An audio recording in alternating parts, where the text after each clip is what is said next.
কিছুক্ষণের মধ্যেই হয়তো মৈত্রীর সঙ্গে কথা বলে সুপ্রিম কোর্টের ভিতরে এজলাসে কি হচ্ছে জানবো। তবে তার আগে যখন জাতীয় রাজনীতির প্রসঙ্গ উঠছে, রাজ্য রাজনীতির একটা প্রসঙ্গ না তুললেই নয়। তাহলে আমরা দেখেছি সেই অক্ষয় তৃতীয়ার সময় থেকে এসআইআর প্রসঙ্গ তুলেছেন, এসআইআর এর বিরোধিতার কথা বলেছেন, এসআইআর এর সাধারণ মানুষের যে হয়রানি হবে তা বলেছেন তৃণমূল নেত্রী মমতা বন্দ্যোপাধ্যায়। তৃণমূল এসআইআর বিরোধিতা বা এসআইআর এর প্রতিবাদ তখন থেকে করতে শুরু করেছিল। আমরা যদি উল্টো দিকে দেখি, বিজেপি প্রতিবার ভোটের আগে দুর্নীতি ইস্যু তোলে, বিজেপির বিরুদ্ধে বিভাজনের বা মেরুকরণের রাজনীতির অভিযোগ ওঠে, বিজেপি অনুপ্রবেশ ইস্যু নিয়ে কথা বলে। এই সব ইস্যু একের পর এক কেটে গেছে টানা এতদিন ধরে শুধুমাত্র এসআইআর এর প্রতিবাদ করতে গিয়ে। এবং এই এসআইআর এর প্রতিবাদ যদি এইভাবে জিইয়ে রাখা যায় তাহলে তো আর কোনো ইস্যু বিজেপির হাতে থাকবে না। এটাও একটা কৌশল।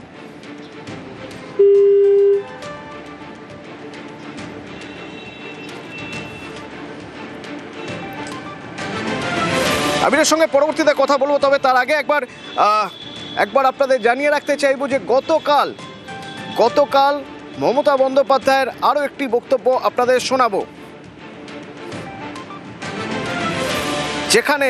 যেখানে তিনি বলছেন যে এনআরসির থেকেও এসআইআর আরও ভয়ঙ্কর, কারণ এসআইআর এ রাজ্যে এখনও 150 জনের মৃত্যুর অভিযোগ এসেছে।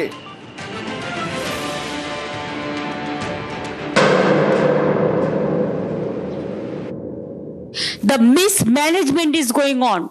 The micro observer became the supreme, and state officials, they don't have any trust about the state official. Every day they are sitting and WhatsApp election commission writing, no, it is only WhatsApp message and all misleading information, illegal information, forceful information, resulting in which more than 150 already died.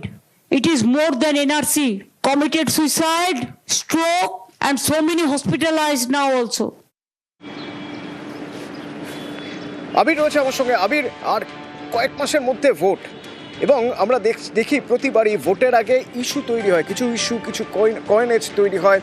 আমরা সেই অক্ষয় তৃতীয়ার সময় থেকে এখনো পর্যন্ত যদি দেখি তাহলে SIR এর প্রতিবাদটাকেই সবচেয়ে বড় করে এগিয়ে নিয়ে এসেছে তৃণমূল, যেখানে বিজেপি কখনো অনুপ্রবেশের কথা বলেছে, মেরুকরণের রাজনীতির অভিযোগ উঠেছে বিজেপির বিরুদ্ধে, বিজেপি দুর্নীতি প্রসঙ্গ তুলেছে, কিন্তু কোথাও কি এই এসআইআর এর প্রতিবাদ ইস্যুটা এতদিন ধরে যেভাবে রাজনৈতিকভাবে নিয়ে এসেছে তৃণমূল, অন্য বিরোধীদের ইস্যুগুলো ফিকে হয়ে যাচ্ছে?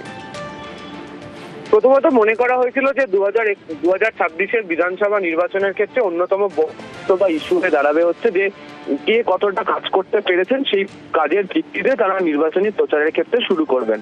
এবং তুমি যদি নজর করো, সেটা হচ্ছে যে গত বছর থেকে বারবার ধরে আলোচনায় চলছিল, বিভিন্ন রাজনৈতিক কর্মসূচি নিয়েও তৃণমূল কংগ্রেসও এগিয়েছিল, যেখানে তারা গুরুত্ব দিয়েছিল যে গত কয়েক বছর ধরে তারা উন্নয়নের জন্য কি কাজ করেছে।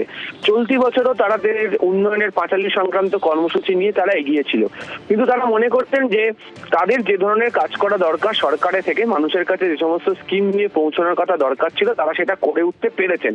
কিন্তু মানুষকে এই মুহূর্তে বা এই সময়ে দাঁড়িয়ে সব থেকে বেশি করে যে অস্বস্তিকর পরিস্থিতির সম্মুখীন হতে হচ্ছে, সেটা এসআইআর কে ঘিরে।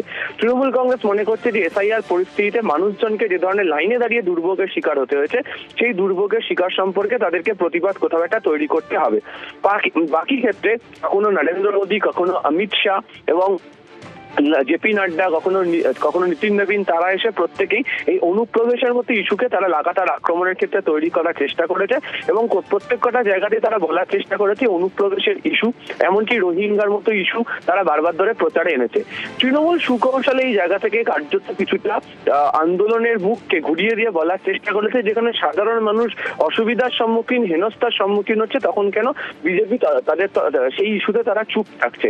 ফলে আজকের দিনের পর থেকে এটা যত স্থিরই হয়ে গিয়েছে যে তৃণমূল কংগ্রেস এই যে মানুষের সমস্যার ইস্যুকে তারা আরো বৃহত্তর আকারে তুলে নিয়ে যাবে। ফলে বাকি যে রাজনৈতিক ইস্যুগুলো, যদিও এখনো ভোটের দিন এখনো ঘোষণা করা হয়নি, ভোট শুরু হতেও হাতে এখনো প্রায় 1.5 মাস মতো সময় বাকি রয়েছে, তার মধ্যে নতুন কোনো রাজনৈতিক ইস্যু চলে আসতেই পারে, কিন্তু আজকের এই মুহূর্তে সময় দাঁড়িয়ে এসআইআর এর মতো ইস্যু, মানুষের যে সমস্যার যে ইস্যু, হেনস্থার যে ইস্যু, সেটাকে বৃহত্তর আকারে তৃণমূল নিয়ে যাবে। ফলে বাকি রাজনৈতিক দলগুলির কাছে অন্য ইস্যু অবশ্যই ফিকে বলেই মনে হচ্ছে। এবং মমতা বন্দ্যোপাধ্যায় গতকাল তার সেই বক্তব্য আপনাদের শোনাচ্ছি, সেখানে একবার তিনি অভিযোগ করছেন যে ভোটে হেরে বিজেপি বারবার বাংলাকে টার্গেট করছে, শুনুন।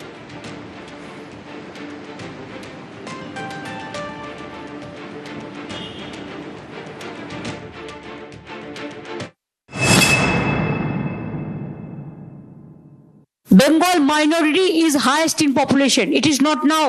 Since independence, 33%. So can you tell us that 33%'s name should be deleted and they cannot take part in our social work? They cannot take part for the society? They cannot get the ration card? We do everything for every kid, every caste, every kid, every religion.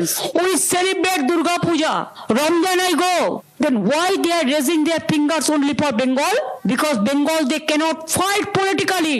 They cannot fight democratically. That's why only Bengal is targeted. It is our objection.